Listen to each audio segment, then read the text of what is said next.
வணக்கம் நண்பர்களே, மதுரை போடி இடையிலான மின்மயமாக்கல் பணிகள் பற்றிய அப்டேட் தான் இந்த வீடியோவில் நாம் பார்க்க போகிறோம். இந்த பணிகள் ரொம்ப வேகமாக நடந்துக்கிட்டு இருக்கு. பல இடங்களில் மின் கம்பங்களுக்கு இடையே மின் வயர்கள் பொருத்தும் பணிகள் ரொம்ப வேகமாக நடந்துக்கிட்டு இருக்கு. மதுரையிலிருந்து உசிலம்பட்டி வரைக்கும் மின்மயமாக்கல் பணிகள் முழுவதுமாக முடிஞ்சிருச்சு. உசிலம்பட்டியில் இருந்து தேனி வரைக்கும் இருக்கிற பகுதிகளில் மின் கம்பங்கள் ஊண்டும் பணிகள் ஏற்கனவே முடிஞ்சிருச்சு. அதை பற்றி நம்ம வீடியோ போட்டிருந்தோம். அடுத்த கட்டமாக மின் வயர்கள் அமைக்கும் பணிகள் ஏறக்குறைய இதுவரைக்கும் 75% அளவுக்கு பணிகள் முடிஞ்சிருச்சு.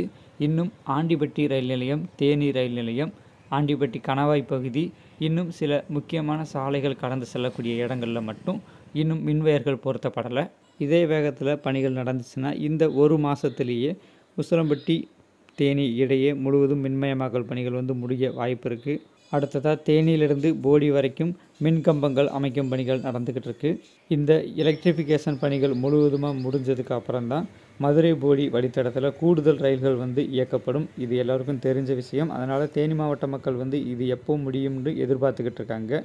அங்கங்கே பெரும்பாலான இடங்களில் மின்மயமாக்கல் பணிகள் முடிஞ்சிருச்சு. அதாவது மின்வயர்கள் அமைச்சிட்டாங்க. அந்த காட்சிகளை நம்ம வரிசையாக பார்க்கலாம். வருகிற தீபாவளி 2024 தீபாவளிக்கு முன்பே கூடுதல் ரயில் சேவை இந்த வழித்தடத்தில் இயக்க வாய்ப்பு இருக்குது. தேனி மாவட்ட மக்கள் அதிகம் எதிர்பார்க்கின்ற ரயில் சேவைனா போடியிலிருந்து மதுரைக்கு காலை நேரத்தில் ஒரு பேசஞ்சர் ரயிலும், சென்னை எக்மோரிலிருந்து போடி வரைக்கும் தினசரி ஒரு எக்ஸ்பிரஸ் ரயிலும் இயக்கப்பட வேண்டும் என்பது தான். ஒருவேளை இது 2024 அல்லது 2025 கிடைக்க வாய்ப்பு இருக்குது.